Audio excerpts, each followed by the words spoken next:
Pinupuri ka namin, Panginoong Hesukristo. Magandang umaga po sa inyong lahat. Ang pangunahing paksa sa mga pagbasa ngayon ay ang Shalom. Ang pangalawang paksa ay si Tomas. Talagang pinili ng simbahan na yon ang ilalagay. Kaya maraming doubting Thomas na tinatawag. Para sa akin, minsan maganda rin ang mag-doubt eh. Hindi yung uto-uto ka kaagad, may nag-photoshop na maganda, pinurward mo na kaagad ng pinurward. Hindi ka na nagtatanong kung totoo ba yan. May naglagay,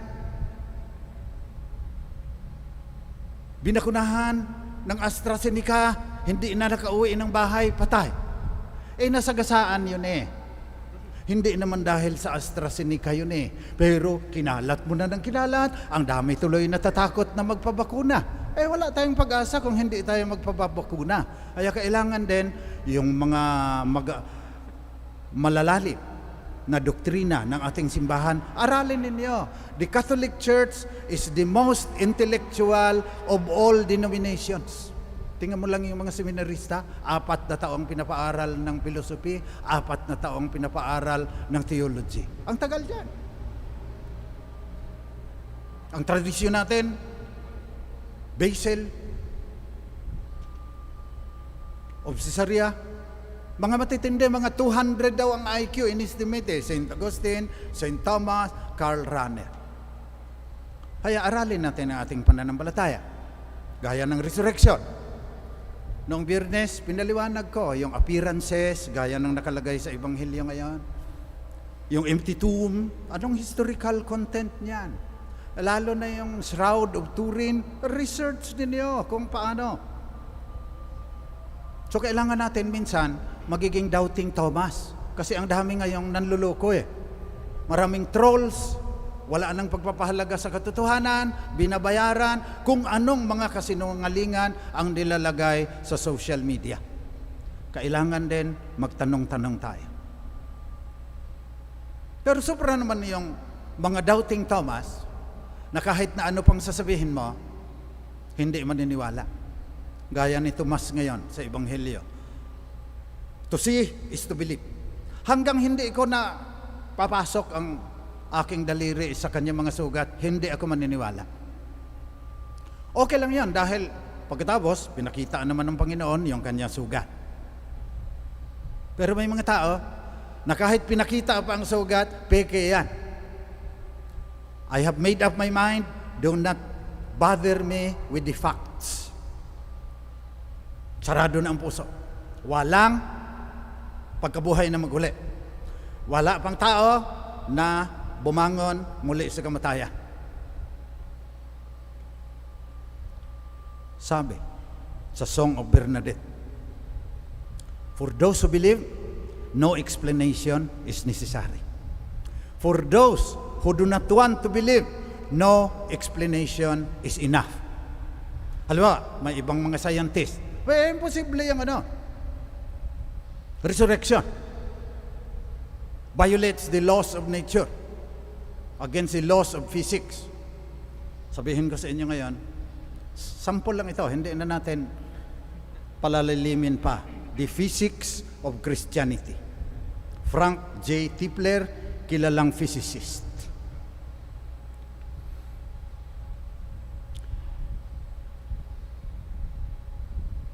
Jesus' resurrection of the body as described in the gospel has all the essential properties of the computer emulation resurrection bodies we all will have in the future. Okay? Naniniwala si Ron. The property most difficult to duplicate, mahirap i-duplicate daw, pero nangyayari. Yung sudden dematerialization, vanishing from the appearance of his disciples, bigla na lang nawawala, and rematerialization, suddenly appearing inside a locked room. So dematerialization can be accomplished by electroweak quantum tunneling, which violates baryon number and lepton number conservation. Kung naintindihan ninyo yan, congratulations. The key reaction would be proton plus electron goes to neutrino plus anti-neutrino.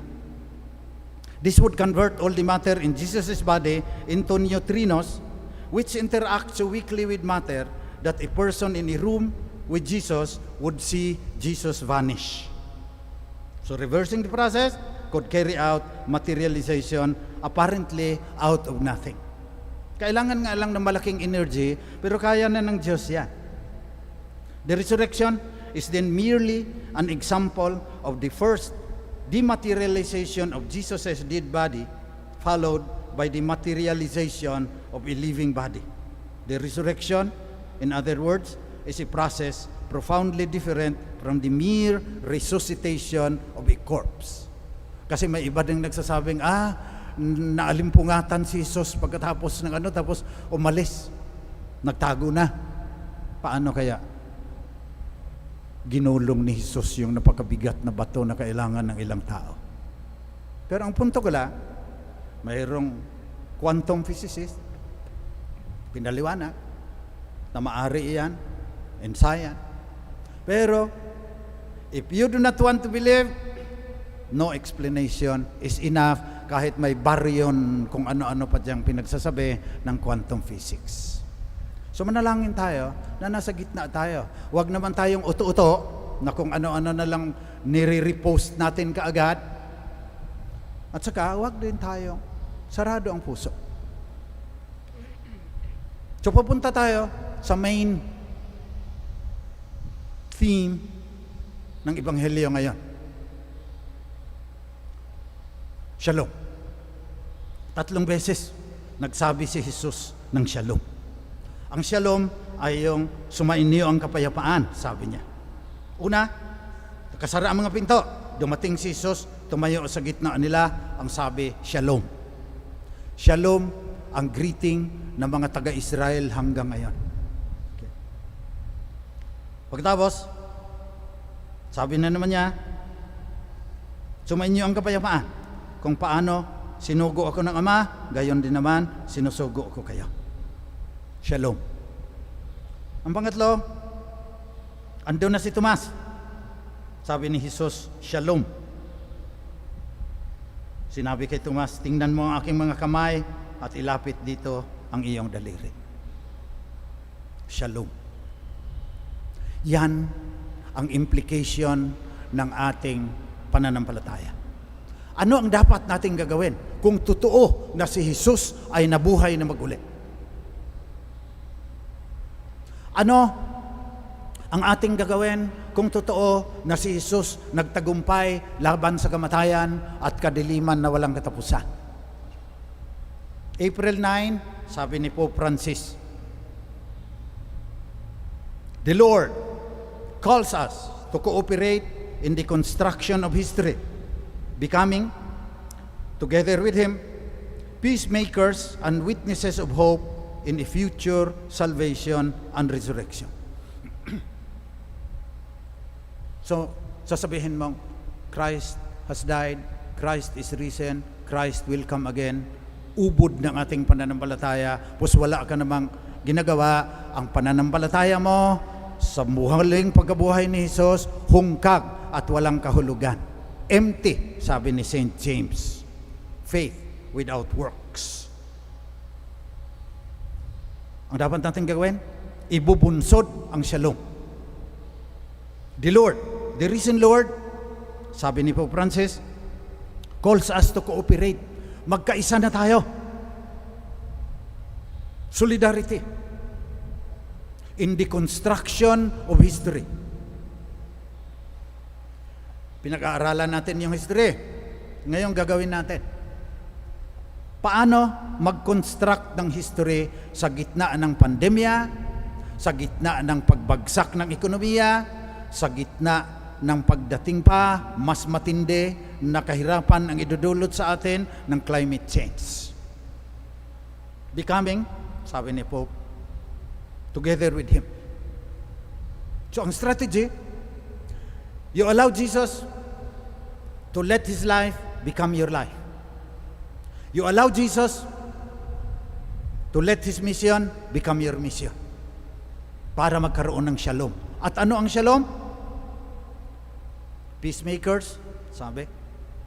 Ang shalom, sabi ng World Council of Churches, ang mga katangian niyan, katarungan. Sa unang pagbasa yan, walang nagdarahop sa kanila. Pantay ang lahat. Hindi kagaya ngayon. Itong ating lipunan, hindi kalooban ng Panginoon. Na may ilan, kasama sa Forbes list, na bilyon-bilyong dolyares, pagkatapos 30 million, 40 million Filipinos do not have enough to eat. That is against the will of God. That is against shalom. So kailangan ng social justice, yung shalom, as characteristic of the kingdom of God. Yung sinabi ni Jesus, repent, for the kingdom of heaven is at hand. Yan din ang ating pinagdarasal. Thy kingdom come. Shalom. So, ibinuhos ng Diyos ang kanyang pagpapala sa kanilang lahat. Sabi ng unang pagbasa. Nagkaisa sila sa damdamin at isipan sapagkat isa ang kanilang pananampalataya. Nagko-cooperate in the construction of history, gawa ng mga apostoles, 4 na kabanata. Sa ikalawang pagbasa, sabi ni San Pablo, ito ang palatandaan na iniibig natin ang mga anak ng Diyos. Kung ipagiging totoo natin ang shalom sa kanilang buhay. Kaya, kagaya ng sinabi ni Jesus sa Ebanghelyo ngayon, sinugo ko kayo. Kung paano sinugo ako ng Ama, gayon din naman sinusugo ko kayo. Maging testigo, magbigay ng patotoo sa pagkabuhay na maguli ng anak ng Diyos. Kaya titignan natin ngayon, pandemic, economic collapse, climate change, how do we create history? How do we construct history where shalom characterizes the whole planet? So kung tutulungan ninyo kami halimbawa, magtanim ng 1 bilyong kawayan, you help in fostering shalom. Kung tutulong kayo na pag-isahin, in-network ang 1 milyong organic farmers, gagamit ng e-commerce platform at digital currency, we will be creating history. We will prevent the economic collapse of the Philippines in the coming decade. Kung tutulong kayo na magpaaral ng 10,000 ALS out of school youth, yung 8 o'clock mass para sa mga ALS yan eh. Special ito na request ng SBD. Panalangin natin ang mga ALS ngayon. Million yan sila. Hindi nakatapos ng high school. Walang magandang kinabukasan yan kung hindi natin paaralin. By 2030, 10 million out of school youth para may shalom. So that we can become witnesses of the resurrection. So during this second Sunday of Easter, sa pagdiriwang natin ng Day of Divine Mercy, Linggo ng Banal na Awa, manalangin tayo sa Panginoong na buhay na maguli. Na sana yung kanyang buhay magiging ating buhay, yung kaniyang misyon magiging ating misyon, para lilikha tayo ng bagong kasaysayan na naaayon sa shalom. Isang planeta na may kapayapaan, katarungan at pinagtatanggol ang kalikasan para magkakaroon ng likas, yamang kinabukasan ang mga lahi pang darating. Ito ang ating tungkulin, pananagutan natin ito pagbalik ni Jesus sa wakas ng panahon. Christ has died, Christ is risen, Christ will come again. Ay ang bati ko sa inyong lahat ngayon, Easter people, tayong lahat Easter people, ang bati ko sa inyong lahat ngayon, Shalom.